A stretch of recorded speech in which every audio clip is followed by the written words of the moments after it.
आउज़ुबिल्लाहि मिनश्शैतानिर्रजीम बिस्मिल्लाहिर्रहमानिर्रहीम। मोमिनीन किराम, आज हम एक न्यू टॉपिक के साथ आपके सामने हाजिर हुए हैं और इस टॉपिक का नाम है थायराइड ग्लैंड।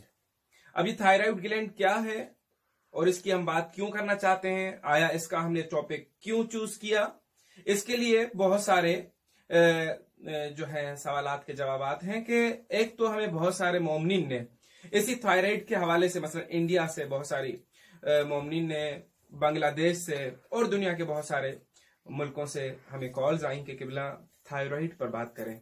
यहाँ पर थायराइड का मसला बढ़ता जा रहा है।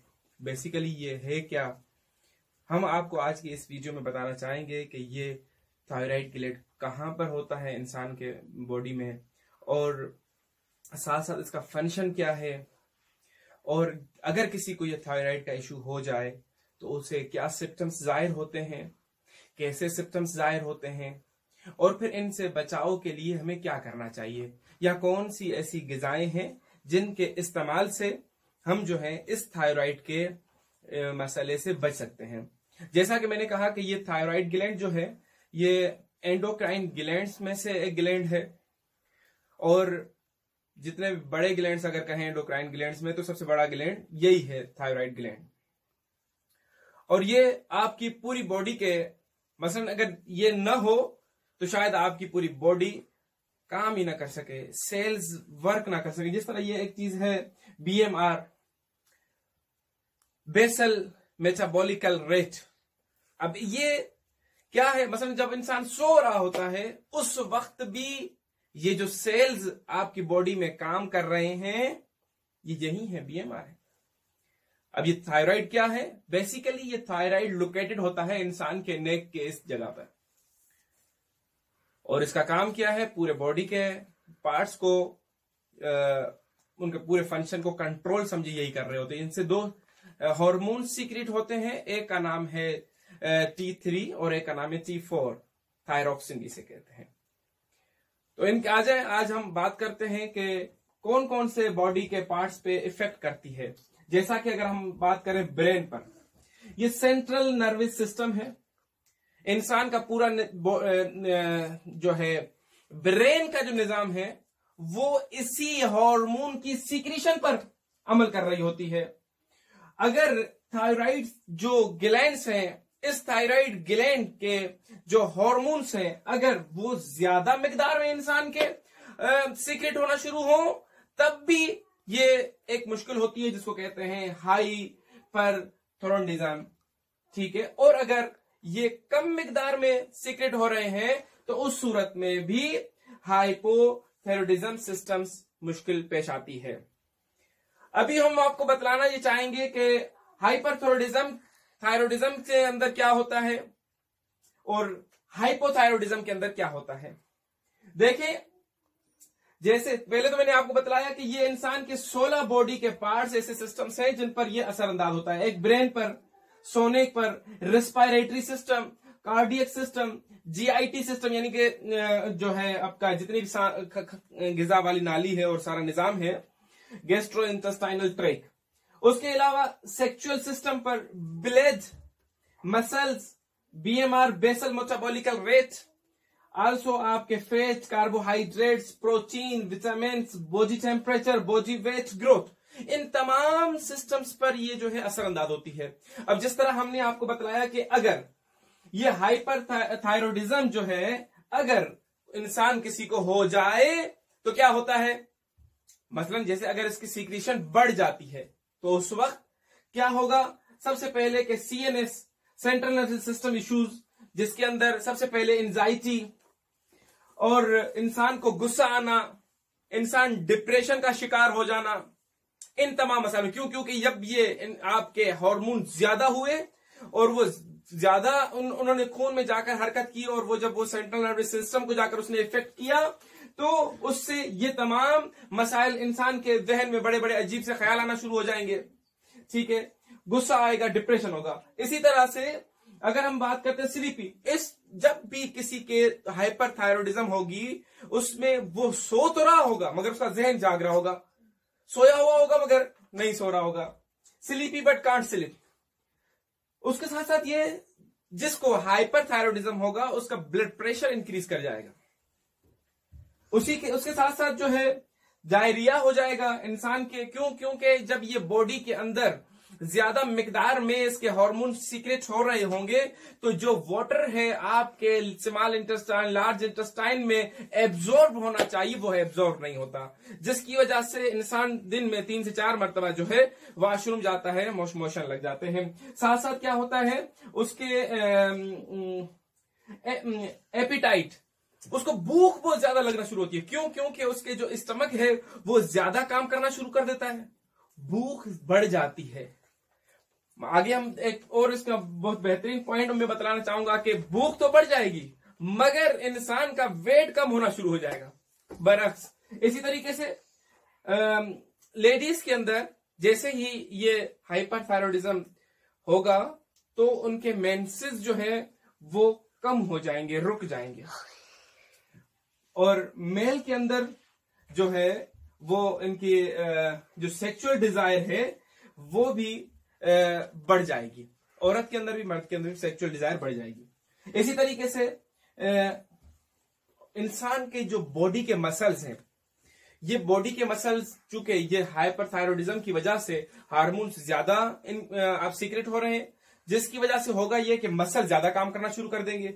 मसल जैसे ज्यादा काम करना शुरू करेंगे तो प्रोटीन ज्यादा बनेगी, प्रोटीन ज्यादा टूटेगी, इंसान के मसल जल्दी थक जाएंगे और फिर आहिस्ता आहिस्ता इंसान के ये मसल्स जो है वीक हो जाएंगे और इंसान के हाथ पांव कांपना शुरू कर देंगे। और वो इतना कांपेंगे कि 10 से 15 मरतबा पर सेकंड में कांपेंगे, इतनी मतलब इसका मुश्किल लगती है। वीकनेस हो जाएगी और थक जाएगा। और उसके साथ साथ आरबीसीज जो है रेड ब्लड सेल, उनकी मिकदार जो है बॉडी के अंदर बढ़ जाएगी, वो भी इंसान के लिए नुकसानदेह है। पॉलीसेथीमिया हो जाएगा। उसके अलावा वेट जो है वो लूज होना शुरू होगा। क्यों? चूंकि फैटी एसिड्स जो है, फैट जो है हमारी बॉडी के अंदर, जैसे ही ये हार्मोन ज्यादा निकलेगा तो वो हार्मोन क्या करेंगे, इंसान के फैटी एसिड्स को ये कहूं कि पिघलाकर फौरन ब्लड में डाल देते हैं। अगर ज्यादा होगा तो ज्यादा इंसान का फैट जो है गल के ब्लड में चला जाएगा। होगा उस सूरत में ऐसा कि इंसान को भूख ज्यादा लग रही होगी मगर जिस्मानी तौर पर कमजोर होता जाएगा। इसी तरीके से बॉडी टेम्परेचर भी उसका इंक्रीज कर जाएगा, उसको बुखार रहेगा, बुखार की वजह से फिर उसे जो है पसीना बहुत ज्यादा आएगा। इसी तरीके से उसकी जो आईज हैं ये आईज बिग हो जाएंगी, पीछे की तरफ से मतलब उसकी खुली की खुली रह जाएंगी, पीछे की तरफ से जो उसके मसल्स हैं, सेल्स हैं वो बढ़ जाएंगे। इंसान की आंखें ऐसा लगेगा कि बाहर निकल के आ रही हैं। ये कब होगा? ये हाइपरथायरॉयडिज्म के अंदर होगा। हाँ, हाइपोथायरॉयडिज्म के अंदर क्या चीज होगी? देखिए, सबसे पहले इंसान डिप्रेशन का शिकार होगा। अच्छा, ये चीजें इंसान को फौरन पता नहीं चलती। 2-3 महीने के बाद जब ये मतलब डॉक्टर शुरू में इसको जो है, जिस तरह किसी को बुखार हो जाए तो फौरन पता चल जाएगा कि इसका जिस्म गर्म है तो बुखार हो गया है, मगर इन प्रॉब्लम्स के अंदर पता नहीं चलता फौरन। ये तब पता चलता है जब 1-2 मरतबा आप विजिट करते हैं डॉक्टर के पास और फिर जाकर कहीं डॉक्टर को समझ में आता है कि यही कहीं इसको थायराइड का इशू है। उसके बाद वो जाकर T3 T4 का जो है रिपोर्ट करवाता है। T3 जो है वो बेसिकली 40 जो सिस्टम में काम कर रहा है वो अपने 40% सिस्टम को वो चला रहा होता है, 60% जो है T4 तरह चला रहा होता है। खैर, हाइपोथायरॉयडिज्म के अंदर इंसान की नींद बढ़ जाएगी, कहेगा सोता ही रहूं, यानी कि जब ये सीक्रेशन कम होगी तो इसको नींद ज्यादा आएगी कमजोरी की वजह से।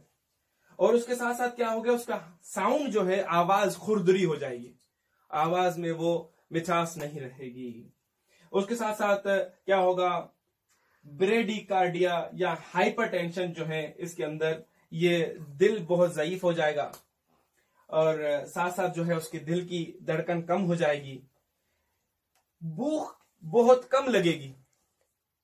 हालांकि चूंकि वो हार्मोन्स नहीं निकल रहे ताकि उसके जो स्टमक के मसल्स हैं वो प्रॉपर तरीका काम नहीं कर रहे, भूख कम लगेगी। मगर अभी होगा ऐसा कि भूख कम लग रही है, बॉडी का वेट बढ़ना शुरू हो जाएगा, इंसान मोटा होता जाएगा। क्यों? इसलिए कि इंसान को भूख कम लग रही है, मगर इनके जो हार्मोन्स है उनका काम ये है कि इंसान के ब्लड से फैट्स को लेकर फैटी एसिड्स में कन्वर्ट करके ब्लड में डालते हैं। जब वो काम हार्मोन्स नहीं होंगे तो वो फैट डिपॉजिट होते जाएंगे, फैटी एसिड्स में कन्वर्ट नहीं होंगे। जब नहीं होंगे तो इंसान भूख कम लगेगी मगर वजन में बढ़ता जाएगा। अच्छा, साथ साथ क्या होगा कि हेमोग्लोबिन उसका कम हो जाएगा और वही थकावट शुरू हो जाएगी, बॉडी में दर्द होना शुरू हो जाएगा, वेट बढ़ना शुरू हो जाएगा और साथ साथ जो है उसके अलावा उसकी बॉडी सारी ठंडी पड़ना शुरू हो जाएगी।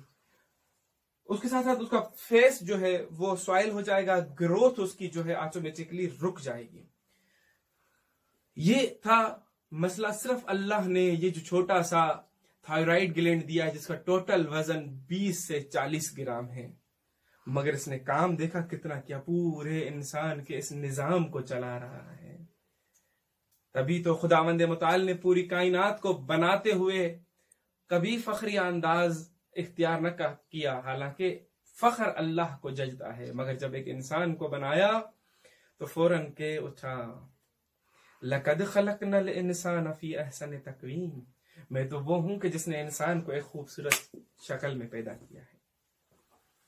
कितना निजाम है इंसान की बॉडी के अंदर।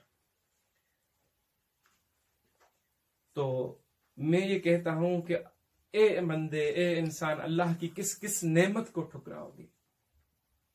तो हमें चाहिए कि हर लम्हे अल्लाह की नेमतों का इकरार करें, अल्लाह का शुक्र ज्यादा अदा करें, अल्लाह नेमतों में इजाफा करेगा। अच्छा, दूसरी बात कि अगर हमें ये थायराइड का इशू हो जाए तो क्या करना चाहिए, कौन सी गिजाएं खानी चाहिए।